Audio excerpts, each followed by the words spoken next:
In this video, I am going to show you the data usage of YouTube TV and what to expect when streaming content. YouTube TV's data usage depends on the video quality you choose. For HD streams, 720p or 1080p, YouTube TV typically uses about 1 gigabyte of data per hour. If you're watching in 4K, which is available for select content, data usage can increase to around 3 gigabytes per hour. This means that if you stream live TV or recorded shows for several hours a day, your data consumption can add up quickly, especially if you have a limited internet plan.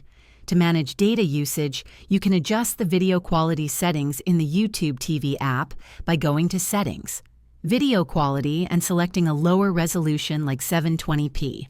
Additionally, downloading shows for offline viewing won't use data during playback, but downloading itself will consume data at the time of saving.